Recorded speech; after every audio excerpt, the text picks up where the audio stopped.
नमस्कार दोस्तों, editorial current affair के 18 प्रैक्टिस शीटों में आप सभी लोगों का स्वागत है। इन 18 प्रैक्टिस शीटों का यहाँ पे 13वां प्रैक्टिस शीट है, जिसे हम लेकर आप सभी लोगों के समक्ष प्रस्तुत हुए हैं।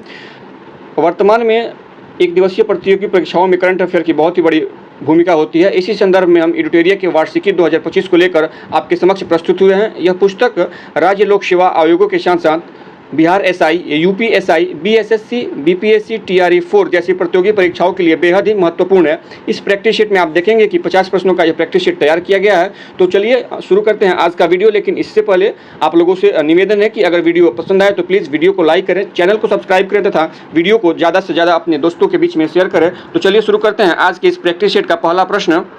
अंतर्राष्ट्रीय मध्यस्थता संगठन के बारे में निम्न कथनों पर विचार करें तथा सत्य कथन का चयन करें। पहला कथन है कि यह चीन के नेतृत्व वाली पहल है। यह कथन बिल्कुल सही है। दूसरा कथन है यह पहल 30 देशों के साथ शुरू हुआ, जिसमें अफ्रीका, लैटिन अमेरिका, दक्षिण पूर्व एशिया और मध्य एशिया के विकासशील देश शामिल है। तो यह कथन जो है कि गलत है।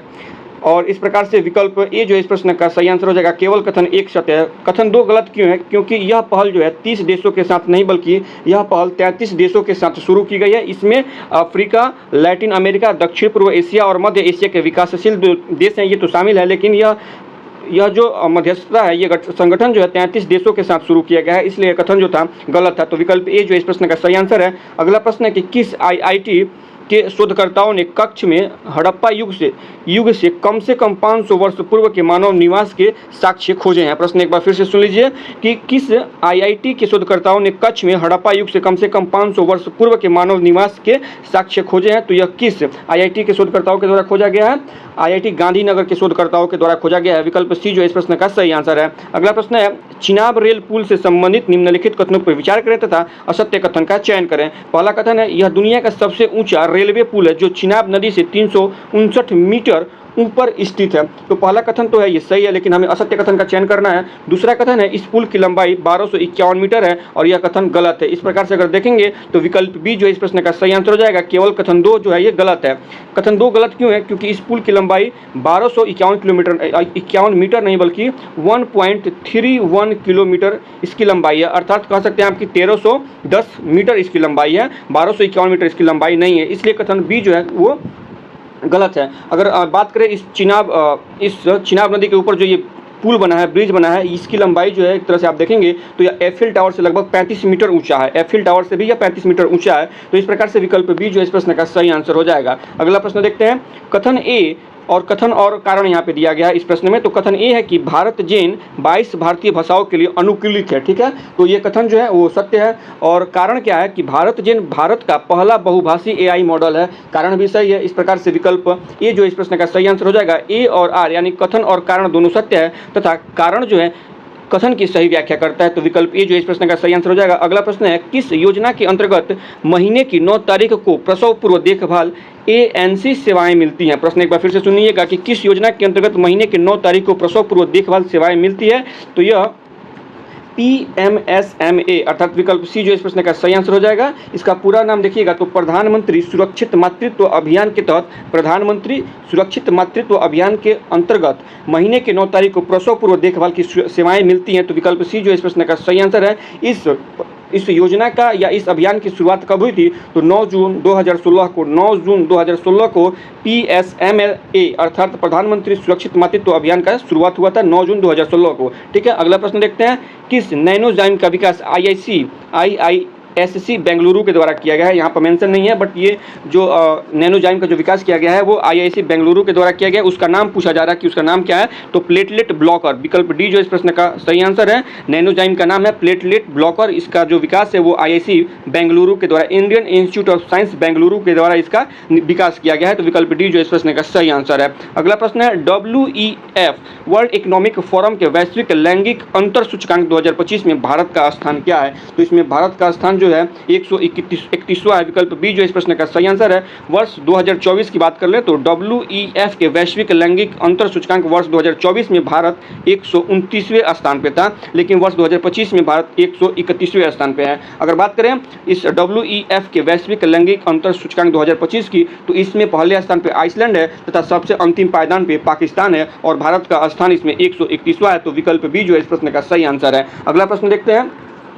मिस यूनिवर्स 2024 का खिताब किसने जीता है? मिस यूनिवर्स 2024 का खिताब विक्टोरिया कजेर-थेल्विग ने जीता है। विकल्प सी जो है इस प्रश्न का सही आंसर है। मिस यूनिवर्स 2024 का खिताब विक्टोरिया कजेर-थेल्विग ने जीता है। विकल्प सी इसका सही आंसर है। अगर बात करें मिस यूनिवर्स 2025 की, तो इसका आयोजन जो है 21 नवंबर 2025 को थाईलैंड में किया जाएगा। अभी इसका आयोजन हुआ नहीं है। मिस यूनिवर्स 2025 का जो आयोजन है वो 21 नवंबर 2025 को थाईलैंड में होगा। और जो 2024 में आयोजन हुआ था, इसका आयोजन कहाँ हुआ था, तो आप कमेंट करके बताइए कि इसका आयोजन कहाँ हुआ था। उसके अलावा आप विक्टोरिया कजेर-थेल्विग की बात करें तो यह डेनमार्क की रहने वाली है। इन तथ्यों के अलावा अगर और कुछ बात कर लें, जैसे कि मिस वर्ल्ड 2024 का खिताब किसने जीता है, तो मिस वर्ल्ड 2024 का खिताब क्रिस्टीना पिजस्कोवा ने जीता है। और मिस वर्ल्ड 2025 का खिताब थाईलैंड की ओपल सुचाता चुवांगश्री ने जीता है। मिस वर्ल्ड 2024 क्रिस्टीना जी ने जीता है और मिस वर्ल्ड 2025 थाईलैंड की ओपल सुचाता चुवांगश्री ने जीता है। तो विकल्प सी जो है इस प्रश्न का सही आंसर है। अगला प्रश्न है संयुक्त राष्ट्र जनसंख्या कोष रिपोर्ट 2025। संयुक्त राष्ट्र जनसंख्या कोष रिपोर्ट 2025 से संबंधित कथनों पर विचार करें तथा सत्य कथन का चयन करें। तो पहला कथन है भारत की जनसंख्या वर्ष 2025 में 146.39 करोड़ की होगी। यह कथन बिल्कुल सत्य है। दूसरा कथन है अगले 40 वर्षों में यह 170 करोड़ तक पहुंचने की उम्मीद है। यह कथन भी बिल्कुल सत्य है। तीसरा कथन है भारत का प्रजनन दर 2.1 है और यह कथन बिल्कुल गलत है। इस प्रकार से विकल्प आप कथन 1 और 2 सही है। कथन 1 और 2 सही है तो विकल्प हम ए के साथ जाना ज़्यादा उचित होगा। विकल्प ए जो इस प्रश्न का सही आंसर है। कथन 3 गलत क्यों है? भारत का प्रजनन दर वर्तमान में 1.9 हो गया है, 2.1 नहीं है, बल्कि भारत का प्रजनन दर वर्तमान में 1.9 हो गया है, इसलिए कथन 3 जो है वो गलत है। अगला प्रश्न देखते हैं भारत का पहला वर्टिकल लिफ्ट रेलवे ब्रिज किस स्थान पर बना है? प्रश्न एक बार फिर से सुनिएगा, भारत का पहला vertical lift bridge railway bridge किस स्थान पर बना है? तो यह रामेश्वरम में बना है। विकल्प बी जो इस प्रश्न का सही आंसर है। अगला प्रश्न है कि कौन सा देश पहली बार नारकोटिक ड्रग पर संयुक्त राष्ट्र आयोग के 68वें सत्र की अध्यक्षता करेगा? प्रश्न एक बार फिर से सुन लीजिए, कौन सा देश पहली बार नारकोटिक ड्रग पर संयुक्त राष्ट्र आयोग के 68वें सत्र की अध्यक्षता करेगा? तो यह भारत करेगा। विकल्प डी जो इस प्रश्न का सही आंसर है। अगला प्रश्न देखते हैं किस टाइगर रिजर्व को आधिकारिक तौर पर भारत के 97वें टाइगर रिजर्व के रूप में नामित किया गया है? प्रश्न एक बार फिर से सुन लीजिए, किस टाइगर रिजर्व को आधिकारिक तौर पर भारत के 97वें टाइगर रिजर्व के रूप में नामित किया गया है? तो यह रातापानी टाइगर रिजर्व है। कहाँ है? Ratapani tiger reserve. विकल्प सी जो इस प्रश्न का सही आंसर है। और रातापानी टाइगर रिजर्व कहाँ स्थित है? तो यह मध्य प्रदेश में स्थित है। तो विकल्प सी जो इस प्रकार से सही आंसर है। इसके अलावा टाइगर रिजर्व के बारे में कुछ और बात करें तो सबसे ज्यादा बाघ अभयारण्य या टाइगर रिजर्व कहाँ पे है? तो मध्य प्रदेश में सबसे ज्यादा टाइगर रिजर्व मध्य प्रदेश में कितना है? 9 टाइगर रिजर्व है मध्य प्रदेश में। और वहीं पे बाघों की सबसे ज्यादा संख्या कहाँ पे है? तो मध्य प्रदेश में ही है। मध्य प्रदेश में 785 बाघों की संख्या है। ठीक है, तो इसके अलावा अगर देखा जाए तो पहले स्थान पे मध्य प्रदेश है बाघों की संख्या में, दूसरे स्थान पे कर्नाटक है जहां पर बाघों की संख्या 563 है और कर्नाटक में कुल 5 बाघ टाइगर रिजर्व है। इस प्रकार से आप देखेंगे तो विकल्प सी जो इस प्रश्न का सही आंसर है। 57वां tiger reserve Ratapani tiger reserve है जो कि मध्य प्रदेश में स्थित है। अगला प्रश्न देखते हैं, कथन है डाक विभाग ने भूमि नीति की शुरुआत की। ठीक है, और कारण है इसका उद्देश्य प्रत्येक घर को डिजिटल पता कोड प्रदान करना है। तो आप इसमें देखिएगा कथन गलत है, डाक विभाग ने कोई भूमि नीति की शुरुआत नहीं की है। इस प्रकार से इस प्रश्न का सही आंसर हो जाएगा विकल्प डी। ए असत्य है और आर सत्य है। इसका उद्देश्य यानी जो डाक विभाग के द्वारा जो एक नीति शुरू की गई है उसका उद्देश्य डिजिटल पता कोड प्रदान करना है। वो क्या है उसको हम आगे देखते हैं।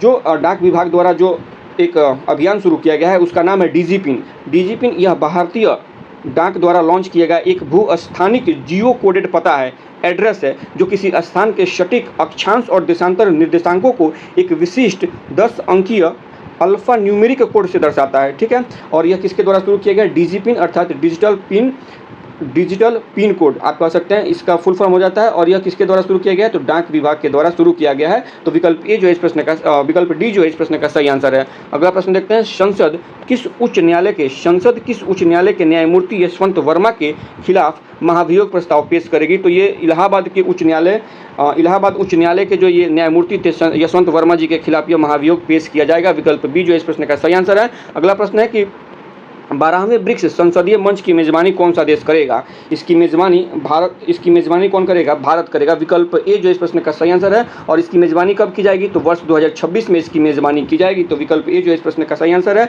वहीं पर अगर बात करें 11वें ब्रिक्स संसदीय मंच की मेजबानी कौन किया था या कब हुआ था? तो इसका जो मेजबानी था 4 से 5 जून 2025 में ब्राजील के ब्रासिलिया में इसकी मेजबानी की गई थी। ठीक है, तो विकल्प ए जो इस प्रश्न का सही आंसर है। 12वें ब्रिक्स संसदीय मंच की मेजबानी भारत के द्वारा वर्ष 2026 में की जाएगी। अगला प्रश्न देखते हैं, भारत का पहला मधुमेह बायो बैंक कहाँ स्थापित किया गया है? प्रश्न एक बार फिर से सुन लीजिए, भारत का पहला भारत का पहला मधुमेह बायो बैंक कहाँ स्थापित किया गया है? तो यह चेन्नई में स्थापित किया गया है। विकल्प सी जो इस प्रश्न का सही आंसर है। विकल्प सी इसका सही आंसर हो जाएगा। अगला प्रश्न है कि गंगा नदी डॉल्फिन की सैटेलाइट टैगिंग किस राज्य में की गई है? प्रश्न एक बार फिर से सुनिए, गंगा नदी डॉल्फिन की सैटेलाइट टैगिंग किस राज्य में की गई है? तो यह असम राज्य में की गई है। विकल्प डी जो इस प्रश्न का सही आंसर है। इसके अलावा अगर गंगा नदी डॉल्फिन के कुछ अन्य तथ्यों को देखें तो सबसे ज़्यादा गंगा नदी डॉल्फिन किस राज्य में है? उत्तर प्रदेश में है। 2397 इनकी जनसंख्या पाई गई है। 2397 गंगा डॉल्फिनों की संख्या पाई गई है उत्तर प्रदेश की नदियों में। उसके अलावा तो पहले स्थान पर उत्तर प्रदेश है, दूसरे स्थान पे इसमें बिहार है। बिहार में गंगा नदी डॉल्फिनों की संख्या 2220 है। बिहार में गंगा नदी डॉल्फिनों की संख्या 2220 है, जबकि उत्तर प्रदेश में 2397 है। इनके अलावा नेशनल डॉल्फिन रिसर्च सेंटर की स्थापना 2021 में की गई थी। नेशनल डॉल्फिन रिसर्च सेंटर 2021 में इसकी स्थापना पटना विश्वविद्यालय बिहार में किया गया है। उसके अलावा समर्पित यानी डॉल्फिन अभयारण्य कहाँ पे है? डॉल्फिन को समर्पित अभयारण्य कहाँ पे है? तो विक्रमशिला अभयारण्य पटना में स्थित है। तो विकल्प डी जो है 17 नंबर प्रश्न का सही आंसर हो जाएगा, विकल्प डी। अगला प्रश्न देखते हैं, 10वां अंतर्राष्ट्रीय वन मेला भारत में कहाँ आयोजित किया गया है? तो यह मध्य प्रदेश के भोपाल में आयोजित किया गया। विकल्प बी इसका सही आंसर है। अगला प्रश्न है कि हाल ही में किस राज्य के हस्तशिल्प घर चोला को जीआई टैग प्रदान किया गया है? हाल ही में किस राज्य के हस्तशिल्प घर चोला को जीआई टैग दिया गया है? तो यह गुजरात का उत्पाद है। विकल्प ए जो है इस प्रश्न का सही आंसर है। अगला प्रश्न देखते हैं, क्रॉपिंग पहल से संबंधित निम्न कथनों पर विचार करें। क्रॉपिंग पहल से संबंधित निम्न कथनों पर विचार करें तथा असत्य कथन का चयन करें। तो देखते हैं पहला कथन क्या है। पहला कथन है कि क्रॉपिंग पहल के तहत एआई आधारित फसलों की निगरानी होगी। यह कथन बिल्कुल सही है। दूसरा कथन है यह योजना रबी और खरीफ फसलों के लिए शुरू की गई है। यह कथन भी सही है। इस प्रकार से दोनों कथन सही है, तो विकल्प डी इसका सही आंसर हो जाएगा। इनमें से कोई कथन असत्य नहीं है। अगला प्रश्न देखते हैं, भारत का पहला बायो बिटुमेन राष्ट्रीय राजमार्ग खंड का उद्घाटन कहाँ किया गया? भारत का पहला बायो बिटुमेन राष्ट्रीय राजमार्ग खंड का उद्घाटन कहाँ किया गया? तो ये नागपुर में किया गया है। विकल्प सी इसका सही आंसर है। अगला प्रश्न है कि 10वें भारत अंतर्राष्ट्रीय विज्ञान महोत्सव की मेजबानी किसके द्वारा की जा रही है? प्रश्न एक बार फिर से सुन लीजिए, 10वें भारत अंतर्राष्ट्रीय विज्ञान महोत्सव की मेजबानी किसके द्वारा की जा रही है? तो यह IIT गुवाहाटी के द्वारा इसकी मेजबानी की जा रही है। विकल्प बी जो इस प्रश्न का सही आंसर है। अगला प्रश्न है कि Indo Pacific economic framework for prosperity का उपाध्यक्ष किसे चुना गया है? Indo Pacific economic framework for prosperity का उपाध्यक्ष किसे चुना गया? तो यह भारत को चुना गया। विकल्प ए इस प्रश्न का सही आंसर है। अगला प्रश्न है कि हाल ही में किस विख्यात पर्यावरणविद का निधन हो गया? हाल ही में किस विख्यात पर्यावरणविद का निधन हो गया जिन्हें वृक्ष माता के नाम से जाना जाता है? तो इनका नाम है तुलसी गौंडा। विकल्प डी जो इस प्रश्न का सही आंसर है। तुलसी गौंडा इनका नाम है और ये कर्नाटक राज्य की रहने वाली है तथा वर्ष 2021 में इन्हें पद्मश्री से पुरस्कृत किया गया था। एक बार फिर से सुन लीजिए, तुलसी गौंडा जी को वृक्ष माता के नाम से जाना जाता है। यह कर्नाटक राज्य से इनका संबंध है और इन्हें वर्ष 2021 में पद्मश्री से पुरस्कृत किया गया था। तो विकल्प डी जो इस प्रश्न का सही आंसर है। अगला प्रश्न है कि 38वें राष्ट्रीय खेल का आयोजन 28 जनवरी से 14 फरवरी 2025 के बीच कहाँ किया गया था? 38वें राष्ट्रीय खेल का आयोजन 28 जनवरी से 14 फरवरी 2025 के बीच में कहाँ किया गया था? तो उत्तराखंड के देहरादून में किया गया था। विकल्प सी जो इस प्रश्न का सही आंसर है। इसके अलावा अगर बात करें इसमें 38वें राष्ट्रीय खेल में पदक तालिका की बात कर लें अगर, तो इसमें पदक तालिका में शीर्ष पे सर्विसेज पदक तालिका में ऊपर रहा है, सर्विसेज रहा है। उसके बाद महाराष्ट्र दूसरे स्थान पे और हरियाणा तीसरे स्थान पे रहा है। अगर वहीं पे 38वें राष्ट्रीय खेल का शुभंकर की बात कर ले तो मौलिक जो था इसका मौली इसका शुभंकर रहा है। इससे पहले 37वें राष्ट्रीय खेल की बात करें तो इसका आयोजन जो है वो गोवा में हुआ था। 37वें राष्ट्रीय खेल का आयोजन गोवा में हुआ था और उसका शुभंकर मोगा था। 37वें राष्ट्रीय खेल का शुभंकर मोगा था, 38वें राष्ट्रीय खेल का शुभंकर मौली है और इसमें और 39वें राष्ट्रीय खेल का आयोजन मेघालय में किया जाएगा। चीज़ों को एक बार से सीक्वेंस में सुन लीजिए। 37वें राष्ट्रीय खेल का आयोजन गोवा में हुआ था, 38वें राष्ट्रीय खेल का आयोजन उत्तराखंड में हुआ है और 39वें राष्ट्रीय खेल का आयोजन मेघालय में किया जाएगा। तो इस प्रकार से विकल्प सी जो है इस प्रश्न का सही आंसर है। अगला प्रश्न है, किस व्यक्ति को टाइम पत्रिका के द्वारा पर्सन ऑफ द ईयर 2024 से सम्मानित किया गया है? प्रश्न एक बार फिर से सुन लीजिए, किस व्यक्ति को टाइम पत्रिका के द्वारा पर्सन ऑफ द ईयर 2024 से सम्मानित किया गया है? तो यह डोनाल्ड ट्रंप जी को सम्मानित किया गया है। विकल्प बी जो है इस प्रश्न का सही आंसर है। अगला प्रश्न देखते हैं, लखनऊ में सैयद मोदी अंतर्राष्ट्रीय बैडमिंटन टूर्नामेंट में महिला सिंगल का खिताब किसने जीता है? प्रश्न एक बार फिर से सुनिए, लखनऊ में सैयद मोदी अंतर्राष्ट्रीय बैडमिंटन टूर्नामेंट में महिला सिंगल का खिताब किसने जीता है? तो यह खिताब PV सिंधु जी ने जीता है। विकल्प ए जो है इस प्रश्न का सही आंसर है। अगला प्रश्न है, भारत का पहला हरित प्रमाणन वाला चिड़ियाघर कौन सा है? भारत का पहला हरित प्रमाणन वाला चिड़ियाघर कौन सा है? तो इस चिड़ियाघर का नाम है गुरगेश अरण्य प्राणी उद्यान। विकल्प डी जो इस प्रश्न का सही आंसर है। यह हिमाचल प्रदेश के कांगड़ा जिले में स्थित है। कहाँ पर? हिमाचल प्रदेश के कांगड़ा जिले में स्थित है। अगला प्रश्न है, केंद्र सरकार के ई श्रम पोर्टल से संबंधित निम्न कथनों पर विचार करें तथा सत्य कथन का चयन करें। पहला कथन है, रोजगार देने में प्रथम स्थान पर उत्तर प्रदेश है। यह कथन बिल्कुल सही है। अगला कथन है, रोजगार देने में द्वितीय स्थान पर महाराष्ट्र है। यह कथन भी सही है। तथा तीसरा कथन है कि बिहार रोजगार देने में देश में तीसरे स्थान पर है। यह कथन भी सही है। इस प्रकार से विकल्प डी जो इस प्रश्न का सही आंसर हो जाएगा। इनमें से सभी कथन सत्य हैं। अगला प्रश्न देखते हैं, Bharat Israel drive 3.0 Bharat Israel drive 3.0 के तहत इजराइल में रोजगार अवसरों हेतु किस राज्य से कुशल श्रमिकों का चयन किया जाएगा? तो उत्तर प्रदेश राज्य से कुशल श्रमिकों का चयन किया जाएगा। विकल्प सी इस प्रश्न का सही आंसर है। अगला प्रश्न देखते हैं, भारत और किस देश के बीच संयुक्त सैन्य अभ्यास सिनबैक्स का आयोजन पुणे में हुआ है? सिनबैक्स का आयोजन किसके भारत और किस देश के बीच में होता है सिनबैक्स का आयोजन? तो भारत और कंबोडिया के बीच में सिनबैक्स का आयोजन किया जाता है। यह एक सैन्य युद्धाभ्यास है जिसका भी आयोजन जो है कंबोडिया में नहीं, भारत के पुणे में इसका आयोजन किया गया था। ठीक है। इसके अलावा अगर थाईलैंड की बात करें तो भारत और थाईलैंड के बीच में मैत्री सैन्य अभ्यास होता है। भारत और वियतनाम के बीच में विनबैक्स होता है। ठीक है, विनबैक्स। भारत और कंबोडिया के बीच में सिनबैक्स है, भारत और वियतनाम के बीच में विनबैक्स है, और वहीं पे भारत और इंडोनेशिया के बीच में गरुड़ शक्ति सैन्य अभ्यास का आयोजन किया जाता है। तो विकल्प बी जो इस प्रश्न का सही आंसर है। अगला प्रश्न देखते हैं, विश्व की पहली कैंसर वैक्सीन से संबंधित निम्न कथनों पर विचार करें तथा असत्य कथन का चयन करें। पहला कथन है, इस वैक्सीन को रूस के द्वारा बनाया गया है। यह कथन बिल्कुल सत्य है। दूसरा कथन है, यह एक mRNA वैक्सीन है। यह कथन भी सही है। और तीसरा कथन है कि यह कोई पारंपरिक टीका नहीं बल्कि इलाज केंद्रित है। तो विकल्प जो कथन 3 है ये भी सही है। इस प्रकार से विकल्प डी इस प्रश्न का सही आंसर हो जाएगा। इनमें से कोई कथन असत्य नहीं है। अगला प्रश्न देखते हैं, यूएनईपी के लाइफ टाइम अचीवमेंट अवार्ड से संबंधित कथनों पर विचार करें। कौन सा अवार्ड है? यूएनईपी के लाइफ टाइम अचीवमेंट अवार्ड से संबंधित कथनों पर विचार करना है तथा सत्य कथन का चयन करना है। पहला कथन है, यह यूएनईपी का सर्वोच्च पर्यावरणीय पुरस्कार है। यह कथन बिल्कुल सत्य है। दूसरा कथन है, भारतीय पर्यावरणविद माधव गौडगिल को लाइफ टाइम अचीवमेंट अवार्ड से सम्मानित किया गया है। यह कथन भी बिल्कुल सही है। तो दोनों कथन सत्य है। इस प्रकार से विकल्प सी जो इस प्रश्न का सही आंसर हो जाएगा। कथन 1 और कथन 2 दोनों सत्य हैं। अगला प्रश्न देखते हैं, वॉल स्ट्रीट जर्नल ने 2025 के लिए किस भारतीय राज्य को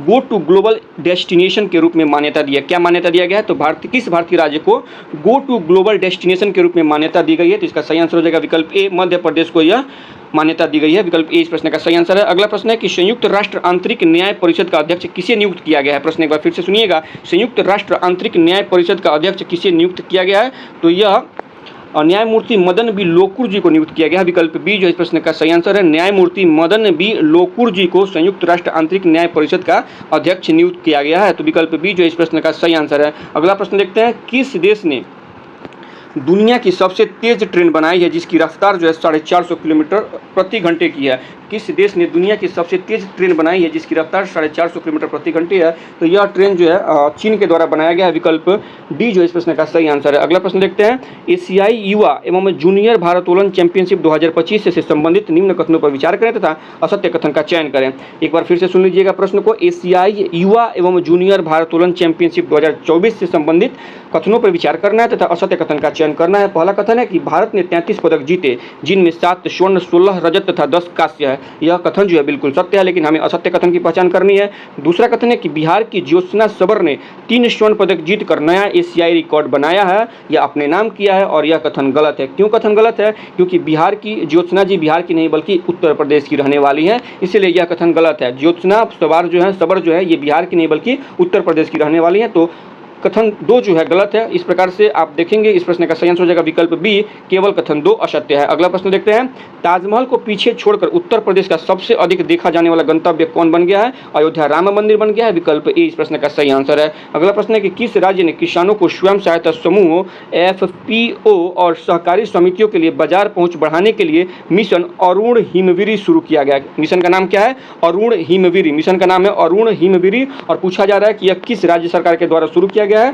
तो यह और अरुणाचल प्रदेश राज्य सरकार के द्वारा शुरू किया गया है। विकल्प सी इस प्रश्न का सही आंसर है। अगला प्रश्न है कि समान नागरिक संहिता को लागू करने वाला पहला राज्य कौन बन गया है? तो यह उत्तराखंड बना है। विकल्प डी जो है इस प्रश्न का सही आंसर है, जहां पर 38वां राष्ट्रीय खेल का आयोजन किया गया था। इसके अलावा देखिएगा तो गुजरात राज्य ने एक मसौदा तैयार करने के लिए यूसीसी को लेकर मसौदा तैयार करने के लिए एक समिति का गठन किया है, जिसकी अध्यक्षता कौन कर रहे हैं? रंजना देसाई, यानी पूर्व न्यायाधीश रंजना देसाई की अध्यक्षता में एक कमेटी का गठन किया गया है, जो कि मसौदा बनाएंगे कि गुजरात राज्य में किस प्रकार से यूसीसी को लागू किया जाना चाहिए। तो ठीक है, विकल्प डी जो है इस प्रश्न का सही आंसर है। अगला प्रश्न देखते हैं, किस रॉकेट से इसरो ने 30 दिसंबर 2024 को स्पेसडेक्स मिशन को श्रीहरिकोटा से लॉन्च किया था? तो इसरो के इस रॉकेट का नाम बताना है, तो इसका नाम है PSLV-C60 नाम है। विकल्प बी जो इस प्रश्न का सही आंसर है, PSLV-C60। अगला प्रश्न है कि अंतर्राष्ट्रीय मानव एकता दिवस किस तारीख को मनाया जाता है? तो यह 20 दिसंबर को मनाया जाता है। विकल्प बी ए जो है इस प्रश्न का सही आंसर है।